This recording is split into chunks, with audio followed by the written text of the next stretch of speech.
তোমরা উসাইন বোল্টের নাম শুনেছ না? কোন দেশের নাগরিক বলো তো? কোন দেশের নাগরিক? জ্যামাইকা। জ্যামাইকার প্রধানমন্ত্রীর নাম তোমরা জানো? প্রেসিডেন্টের নাম তোমরা জানো? জানো না, কিন্তু উসাইন বোল্টের নাম জানো। একটা দেশ, একটা ব্যক্তি একটা দেশকে পরিচিত করেছে। কি করেছে উসাইন বোল্ট? কি করেছে? 9.58 সেকেন্ডে 100 মিটার দৌড় দিয়েছে। 9.58 সেকেন্ডে পুরো পৃথিবীর ইতিহাস পরিবর্তন করে দিয়েছে। এই 9.58 সেকেন্ড, 10 সেকেন্ডের কম এই সময়ের জন্য লক্ষ লক্ষ সেকেন্ড সে ব্যয় করেছে। লক্ষ লক্ষ সেকেন্ড। তার জীবনীতে দেখা গিয়েছে একবার সে বলেছে তার একটা খুব পছন্দের একটা গার্লফ্রেন্ড ছিল, তার পছন্দের একটা মেয়ে ছিল, সে খুব পছন্দ করত। কিন্তু সে যখন দেখলো এই মেয়েকে পছন্দ করতে গিয়ে মেয়ের সাথে সময় ব্যয় করতে সে তার স্বপ্ন বাস্তবায়ন করতে পারবে না, তখন মেয়েকে একদিন ডাকলো, ডেকে এনে তার সাথে ব্রেকআপ করে দেয়। বলে যে তোমার সাথে আমি সম্পর্ক কন্টিনিউ করতে পারবো না। বলছে কেন? তুমি হচ্ছে আমার স্বপ্ন, আমাকে স্বপ্ন বাস্তবায়নের জন্য সবচেয়ে বড় বাধা। তার সাথে রিলেশন ব্রেকআপ করে দেয়। কে? Usain Bolt. হার্ভার্ড ইউনিভার্সিটিকে বলা হয় প্রেসিডেন্ট ইউনিভার্সিটি, যে ইউনিভার্সিটি কাজে প্রেসিডেন্ট বানানো। হার্ভার্ড ইউনিভার্সিটির গবেষণা তারা দেখেছে গত 40 বছরে হার্ভার্ড ইউনিভার্সিটির যে স্টুডেন্টরা বের হয়েছে এই স্টুডেন্টের মধ্যে তারা জরিপ করেছে যে স্টুডেন্টগুলো বিশ্ববিদ্যালয় অবস্থায় অন্য অপোজিট জেন্ডারের সাথে সম্পর্কে যারা জড়িত তাদের সফলতা আর যারা কোনো সম্পর্কে জড়িত ছিল না তাদের সফলতার গুণ প্রায় 30 গুণ বেশি। তার মানে এই যে রিলেশনশিপে তোমরা চিন্তা করো, রিলেশনশিপের চিন্তা তোমরা করো। বলা হয় দেখে আমরা যখন মদ পান করি আমাদের মাথার ডোপামিনের অবস্থা হয় 200। এই 200তে আমরা বউকে মা ডাকি, মাকে বউ ডাকি। আর বিজ্ঞান বলে কেউ যদি প্রেমে পড়ে তার মাথার ডোপামিনের পরিমাণ হয় 250। কারণ মাথার মধ্যে ঘূর্ণিঝড় তৈরি হয়। এই ঘূর্ণিঝড় দিয়ে তুমি নাকি ঢাকা বিশ্ববিদ্যালয়ে চান্স পাইবে, এই ঘূর্ণিঝড় দিয়ে তুমি নাকি ঢাকা মেডিকেলে চান্স পাইবে। কি বলে এটা? এই জন্য আমার খুব মজা পেয়েছি, আমি খুব আনন্দিত হয়েছি অনিক ভাইয়ের সাথে কথা বলার পর। উনি আমাকে বলেছে যে তোমাদের কলেজে ছেলে মেয়ে আলাদা শিক্ষা ব্যবস্থা করা হয়েছে, মানে ছেলেদের জন্য আলাদা নাকি মেয়েদের জন্য আলাদা। আমি কনগ্রেস জানাচ্ছি। কেন জানাচ্ছি? তুমি মোমের নিচে দিয়ে আগুন লাগাই দিবা, আগুন লাগাই বলবা মোম তুমি গলিও না। মোম গলবে না? না মোম তুমি গলবা না, কিন্তু তুমি লাগাই দিছো আগুন, আবার বলে গলিও না। একটা ছেলে একটা মেয়ে একসাথে তুমি বসাই দিয়ে চিন্তা করো সে সম্পর্কে জড়াবে না। আমি এটা কেন বলছি তোমাদেরকে?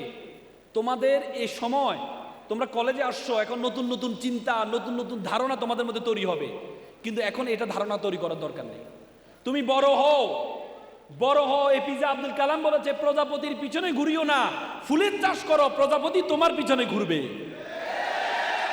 তো সুতরাং মেয়েরা ছেলেদের পিছনে ঘুরিও না, ছেলেরা মেয়েদের পিছনে ঘুরিও না। আমি একজন আইনজীবী হিসেবে বলছি, আমি এই পর্যন্ত যত ডিভোর্স করিয়েছি তার 80% ডিভোর্স হচ্ছে যারা স্কুল এবং কলেজ লাইফে প্রেম করে বিয়ে করেছে কিন্তু 10 বছর পর তাদের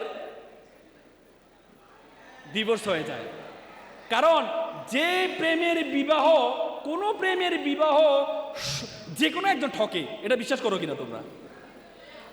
প্রেমের বিবাহে যে কোনো একজন ঠকে, আর যে ঠকে সে শুধু সময়ের অপেক্ষা করে, যা সময় আসলে তোরে শেষ। এজন্য প্রেমের বিবাহ যে অফার দেয় সে জিতে, আর যে গ্রহণ করে সে ঠকে। এজন্য তোমাদেরকে বলছি, শোনো, বড়দের কথা কেন শুনবা জানো? একটা দার্শনিক বলেছেন বড়দের কথা তোমরা এই জন্য শুনবা, তোমরা যে বয়সটা পার হয়ে গিয়েছ, বড়রা এই বয়সটা, তোমরা যে বয়সটা আছো বড়রা এই বয়সটা পার হয়ে গিয়েছে। তারা জানে তারা কি ভুল করেছে, তারা জানে তারা কি ভালো কাজ করেছে। এই জন্য তোমরা আমাদের কথা, আমরা জানি আমরা কি ভুল করেছি, আমরা জানি আমরা কি ভালো কাজ করেছি। এই জন্য শিক্ষার্থী ভাই বোনেরা উদাত্ত আহ্বান জানাবো, কলেজ লাইফ একটু নিরাপদ থাকো। দেখবা যে তোমার একটা সময় আসবে, এই সময় তোমার পিছনে ঘুরবে, তুমি কারো পিছনে ঘোরা দরকার নেই। যোগ্যতা মনে রাখবা। ছেলেরা, এখানে যারা ছেলে আছো ছেলেদেরকে বলবো, তোমাদের সৌন্দর্য তোমাদের চেহারা না, পুরুষের সৌন্দর্য মেকআপে না,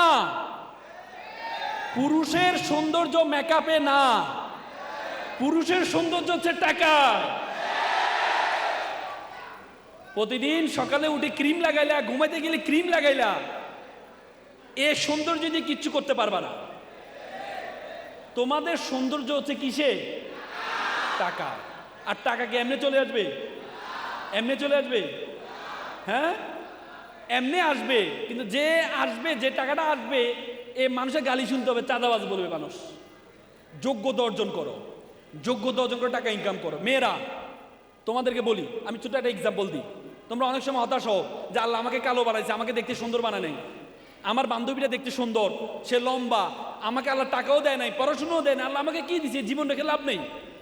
একবার একটা ছেলে প্লে বয়, দেখতে খুব সুন্দর, সবসময় মেয়েরা তার পিছনে ঘুরে। এখন মেয়েদের সময় দিতে দিতে সে আর পড়াশোনা করতে পারে না। যেহেতু পড়াশোনা করতে পারে নাই, পড়াশোনা করতে টাকা পয়সা ইনকাম করতে পারছে না, এখন কি করতে হবে? বয়স পার হয়ে যাচ্ছে, বিয়ে শাদী করতে হবে, পরবর্তী জেনারেশনের জন্য বিয়ে শাদী করতে হবে।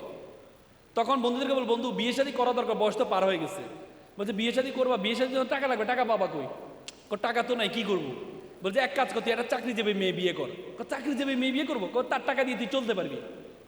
পরবর্তীতে সে একটা মেয়ে পেল, বন্ধুদেরকে বলবো, বন্ধু চল একটা মেয়ে দেখতে যাব। সবাই তো ভাবছে অনেক সুন্দরী একটা মেয়ে সে পেয়েছে। সবাই গিয়ে দেখে যে মেয়েটা কালো। বন্ধু মেয়ে তো কালো। যা বেটা, নদীর জল ঘোলা ভালো, জাতের মেয়ে কালো ভালো। একটু পরে দেখে যে মেয়েটা টেড়া। বন্ধু মেয়ে তো টেড়া। যা বেটা, এটা লক্ষ্মী টেড়া।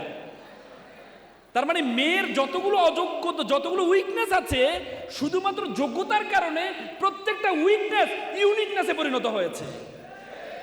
তো শুধু তুমি যদি ভাবো তোমার আল্লাহ ভালো চেহারা দেয় নাই, সৌন্দর্য দেয় নাই, তোমাকে এই জীবন রেখে লাভ নাই। না, তুমি যোগ্যতা অর্জন করো।